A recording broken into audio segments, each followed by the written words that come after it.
Hey guys, what's up? Welcome back to my video, and today we'll be doing the part 3 of the build video for the GB130 kit, which you can see here is a little brushless 130 sized micro multi-rotor here. And in part 1 and 2 we built this, and in part 3 we'll be doing the setup for the ESCs in BLHeliSuite and the setup for the flight controller in Betaflight. So I've done a few changes since the build video on a couple things. I have not flown this yet, obviously I still have yet to set it up.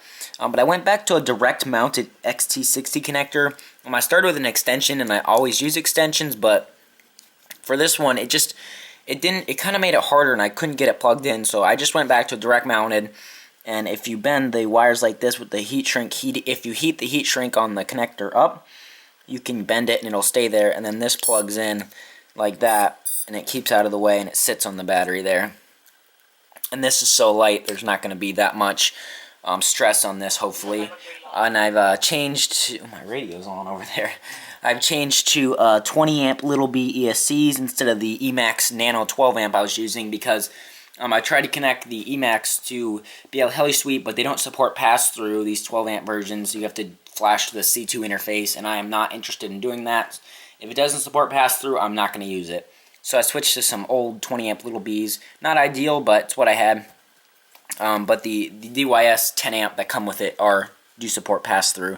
And then I've also changed these antennas to come out the back a little bit shorter and with black heat shrink, so it looks cool. So let's get it connected up to the BLHeliSuite here to program the ESCs. Okay, so here we are in the BLHeliSuite, and make sure to have your props off. As you can see here, I have that done. Some things can go wrong sometimes in here, and your motors can go to full, or they can start. And if you have props on, you'll be sorry. Just take your props off. Okay, so first we're gonna plug in the quad here, just with the USB, with no power to the ESCs, so the battery is not plugged in.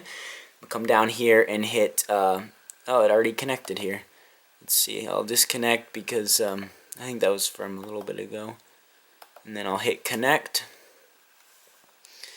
There we go, connected. And now you're gonna wanna plug in your battery. Plug that in there. Should hear some little beeps, and we'll hit read setup. And we got all 4 ESCs here. And now because I'm using little Bs, these had multi-shot on them, and one of them's a new one because I had one break, so I had to go switch that. So I'm just gonna actually reflash these here, and you can flash whatever ESCs. Obviously this is gonna be depending on what you have. So I'm going down here to hit flash BLHeli. It's gonna open up a list here, and it correctly identified these as little B 20 amps. Obviously it'll be different for what you have. And then okay, then I'm going to just go ahead and hit flash through here and just have to do all of them.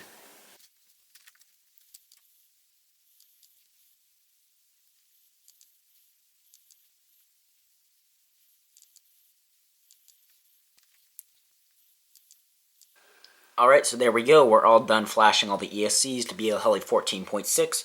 Some of the settings I'm going to change are the startup power up here to 1. That's already there. Temperature protection, I just put it off because that's just recommended, and I like to put brake on stop on. Motor direction, obviously, I direct wired these. In my build videos, I cross the wires, but in here, I changed the direction. So if we go after here, I'll change the motor direction here, but for all of them we want damped light on for sure. Motor timing medium, and I'm going to put the max throttle to 2000, the min throttle to 1000, although we'll be calibrating this in the configurator. I like beep strength to 50, beacon strength to 80, and beacon delay to 2 minutes, because the ESCs will start beeping if they're disarmed for 2 minutes with no input. So it's like a beacon to help you find it if you get lost, so you don't really need a beeper. So now we're going to go down here, if you can see down here, and hit right setup right here. So we're going to hit right there. Okay, and now since the motor directions are going to be wrong for 2 of them, we should right click on ESC2, if you can see that there, then motor direction reversed, right setup. Okay, and it writes that, and then right click on ESC number 3, and it'll select just that one and reverse that. There we go. So we should be good for here, so let's move on into Betaflight. Alright, so here we are in Betaflight, so I'm going to connect the quad to the configurator here, plugging in the USB with the battery unplugged. It doesn't really matter, but you don't want your VTX just sitting there cooking, so I would recommend not plugging it in. So if you don't have the correct drivers and stuff, down here this will not work, but I'm assuming you are able to connect to the configurator. And at this point, I forgot to show the flashing of the board to Betaflight 3.0, but you just need to use the SPF3 racing hex file, which is in the pull-down menu. There's tons of videos on how to flash the board. I just forgot to show that here, but that's just why. And you need a new version of Betaflight 3.0 or later for it to work correctly with the configurator. So connect here, and if we tilt, if you remember when we built this, we put the board off to an offset to get the USB coming out the side. So if we turn this, so you can see the front is away, and you can see how it's not moving correctly in the configurator. That's because of that tilt that we had. So I'm going to go into configuration here, and I'm going to change the yaw degrees to 270. You can see here, and that should fix that. So now let's tilt forward. Yep, left, right, back, right, yaw. So there we go. So 270 if you built it that way. If you're going to be using the accelerometer, put it on a flat surface and calibrate the accelerometer there. You just click it and wait till it says finished.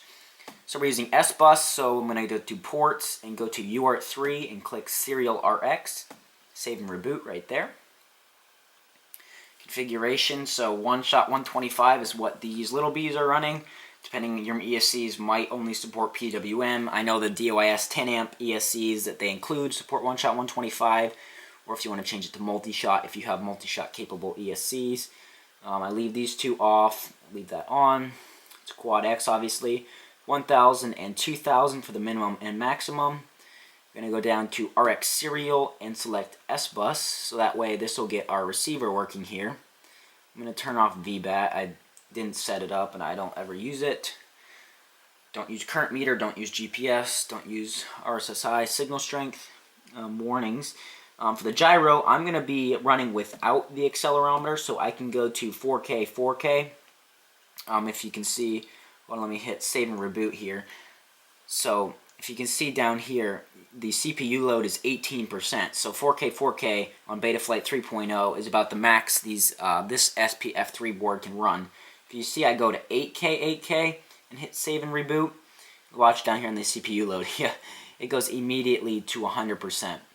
So nothing's going to work. You won't be able to fly. You need to keep this number under 30%. And I believe if you have the accelerometer on, it'll be over 30. Yeah, 33. So that's really pushing it there. So I'd recommend 4K 2K if you're going to run the accelerometer. So 4K for me, since I don't run the accelerometer there. 18 is an acceptable value. It's higher than most of my boards, but it's alright. I don't use black box, and I put air mode on all the time as a feature. And that's everything there. I'm just going to name it the GB130 here. Save and reboot. Okay, so fail safe, I'll go over here, and I like to set this to 4 and 4, so it goes after 0.4 seconds, it drops. Okay, there, and I like to have it drop and hit save and reboot. Obviously, you don't want it flying away, and the land feature, it's just going to burn up an ESC. Just have it drop and get over the crash. Okay, so for the PIDs here, I like to set my rates to 110 and 80. 80 here. And then I believe 75 I like on the yaw. So pretty fast rates. Not crazy, but that's how I like it. And I'll leave the TPA and the D point and P point set weight alone for right now. You don't need to mess with that. And just leave the PID stock. But I will be doing a PID tuning tutorial video on this copter, so stay tuned for that. Make sure you hit save when you're done. Okay, let's go to the receiver. I don't think, let me look. Yeah, I don't think this one powers the receiver through the USB. No, it doesn't. So you need to plug in your battery for this.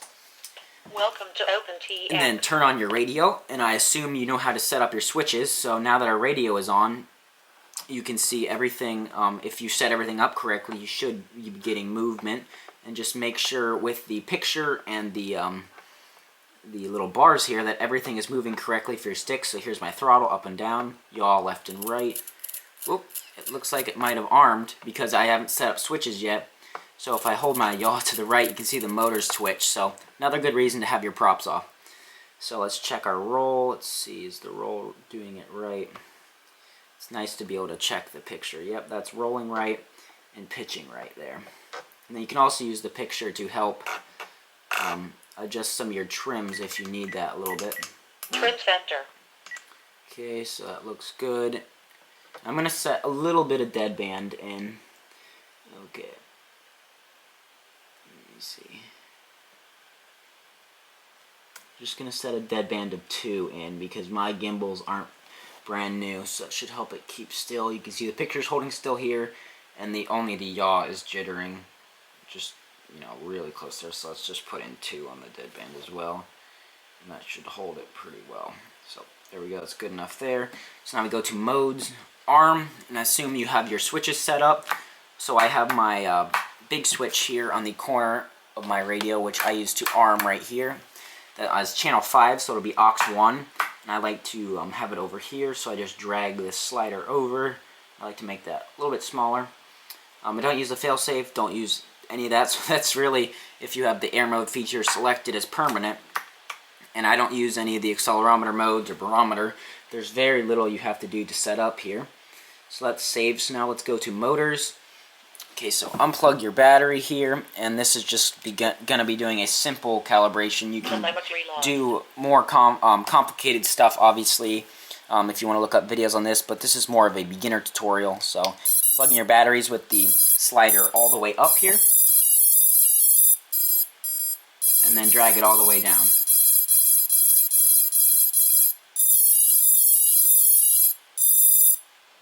Okay, so uncheck that and check that back on, and now drag it up and see if your motors spin, which they do. Okay, so click on the master, and now use your arrow keys on your computer to go up until you start to see the motors spin. They should start to twitch at first like this, you see, and just keep going up until they all spin smoothly.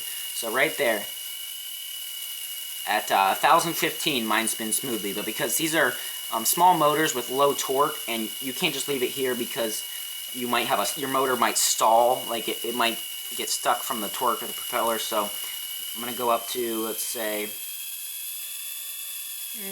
I think 1030 will be good here. You want this as low as possible for maximum hang time, but you don't want it so low that obviously, you know, it falls out of the sky when it you do a flip or something. So I'm going to turn on my radio. Welcome to OpenTX. And let's see if it arms correctly. So flip my switch, and it arms right there. And if you hear the motors pulsing or going up, I'm doing that with my sticks, going up in value, that's fine because that's just air mode doing its job. It's trying to correct and stabilize, but there's nothing for it to do since it doesn't have props and it can't control that. So let's disarm here, and I'm just going to check to make sure my motors are all going the correct direction. You can just feel it with your finger. Yep, they're all going the correct direction, so that looks really good. So let's arm it and shut our transmitter off right there. Okay, and it shuts right down. So welcome to OpenTX. And let's see if we can rearm here once it connects.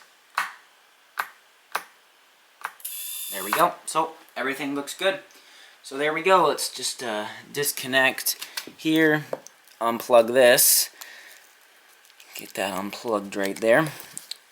So that was part 3 of the build video. My radio's going crazy. Part 3 of the build video for the GB130 kit. Pretty nice kit. I like the components on it. Not the ESCs, but the frame, everything else. It'd be really nice to have a micro with full-size FPV equipment for great range and great picture with the Runcam Swift there. And I got this little 854S on the bottom, so this thing should really scream.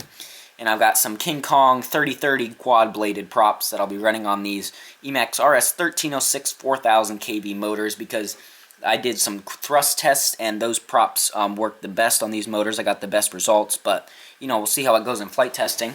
But I'll leave a link down below to a link to GearBest if you want to check it out and look at their site.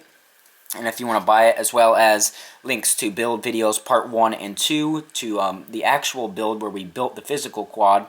In this video, obviously just setting up the computer. But stay tuned for the maiden line of sight flight coming soon. I can't wait to get this out here. It's my first 3-inch copter. I can't wait to see how it flies and just rip it around the yard. And then the FPV maiden flight with the tuning video coming soon. So yeah, please subscribe if you aren't already, and I'll leave a link down below as well, a lot of links there, to my Patreon if you wish to support the channel. If you enjoy the videos and you like what I'll do, you want to contribute, there will be a link down there. But yeah, see you in the next video. Bye.